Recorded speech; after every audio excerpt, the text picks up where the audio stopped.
You're Marcus Elam?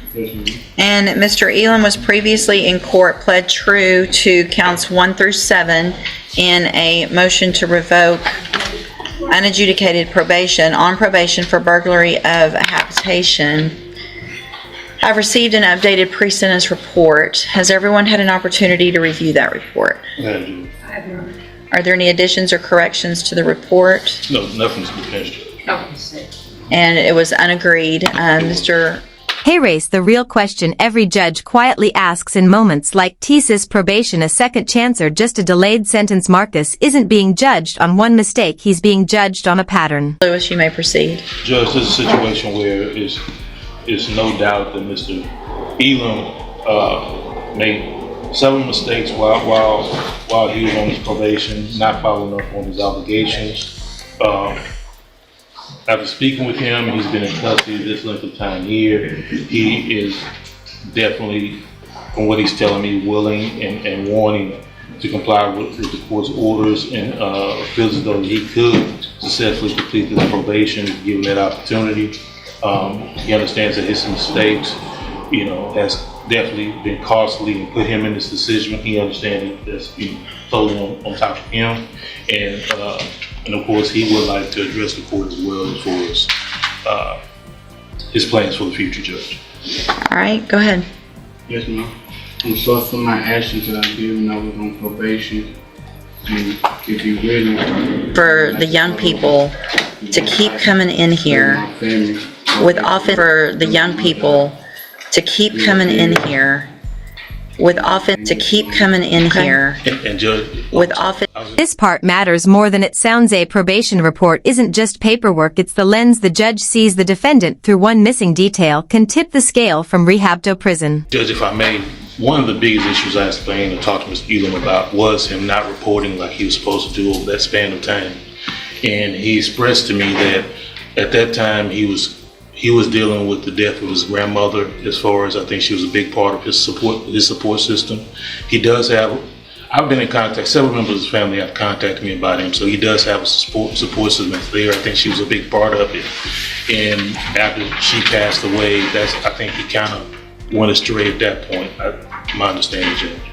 What is the status of the 5 new offenses that are alleged? I believe they should all be. What happened? So what was the deadly conduct from August of 2023? What was the outcome of the, or I guess I'm trying to figure out what happened on all of them.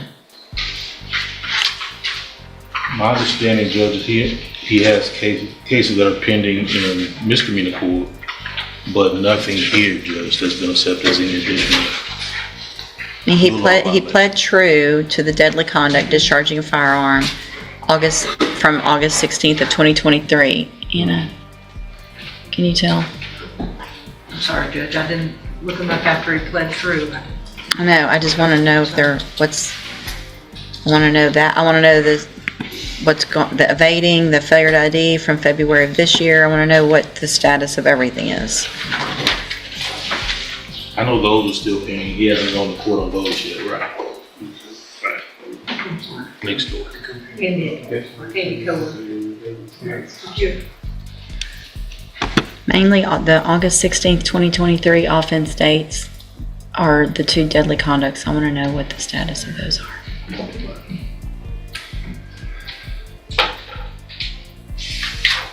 which And PCs, if you can find them. There's 2 deadly conducts that should be somewhere, somebody should know something about from 2023.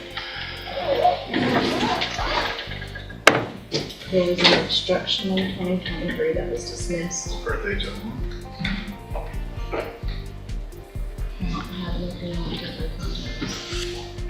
What's the offense date of that one, the 2023? 3/23. Daily conducts from August of 23 were refused, Your Honor.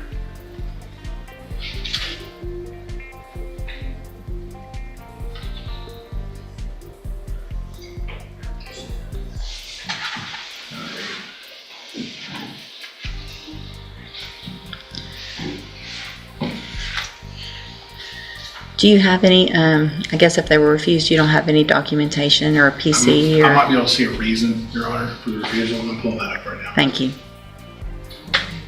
There's not. Just said unlikely to prove. That's all. I mean, he pled true to it, so obviously there's that.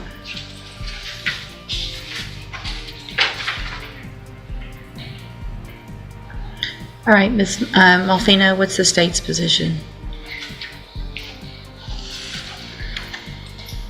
Judge, I'm kind of torn on his Loss can absolutely derail someone. Courts recognize that, but grief explains behavior. It doesn't erase responsibility. The question is whether tragedy caused the spiral or just exposed it. the time he absconded. I mean, it wasn't just a month or two. They looked for him for almost 2 years, a year and a half at least.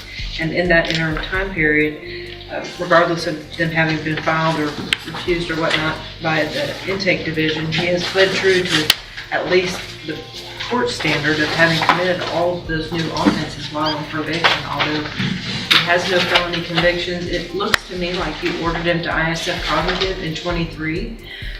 Mr. Lewis had made mention that he never went. I don't know if they didn't have a bed for him and eventually he timed out of that, or that something happened and the new offenses came up and they wouldn't take him.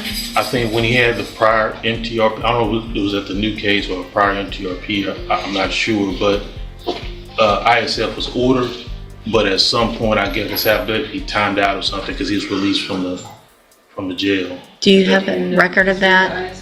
He hasn't been. He wasn't able to due to pending legal issues at the time, and he was ordered to complete moral recognition therapy in lieu of, but he never. So it was the new offenses that were holding him up. Correct. And it looks like there was a non-prosecution affidavit on assault family violence, which is why it was He pled true to it, correct. so. I just want to let you know that's Yes, why it wasn't. perfect, thank you.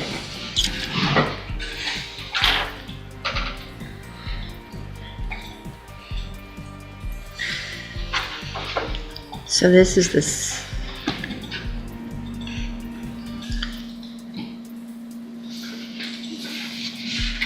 So there was a motion to revoke back in 2023. And I'm guessing continued on probation in August or sometime, right? Or did we never do anything on that because then it was amended, first amended? That's the one who's ordered ISF. In March of 23, he pled true to that March. assault family violence, the deadly conduct, obviously before it was refused, and you ordered him to ISF cognitive, plus the MRT program. And subsequently, there was another MTRP. Right. So you get an opportunity to be on probation for a burglary of a habitation, and I'm want to really make sure I've got this right. So you get deferred probation for burglary of a habitation, second degree felony. You get out, you commit 3 new offenses, 2 deadly conducts, discharging a firearm, and an assault family violence on that same date. Regardless of what's come of those cases, you've admitted that something happened on that day, right? Mm-hmm. So you come in front of me on a motion to revoke your probation. I say, okay, let's give you an opportunity to go to ISF. But because I guess something else must have been pending, maybe misdemeanors or something, you don't go to ISF. So you end up just getting out, getting another opportunity, and then you go and evade arrest or detention and fail to ID. We're back here again. Let's translate this legal maze real quick. Some charges were refused, some are pending, but hey, race the kicker, Marcus pled true. That means the court doesn't need convictions to count these violations. His own admissions are enough. And you want to start over and you're sorry. Think about how that sounds.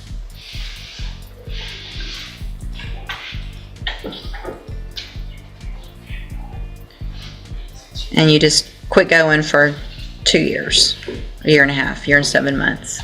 You just think you were going to get to be out and we were going to forget about you? you know? I mean, how old are you now? 23. 23. You started this when you were 19. Feel like you're not taking advantage and you're not growing up and making better decisions.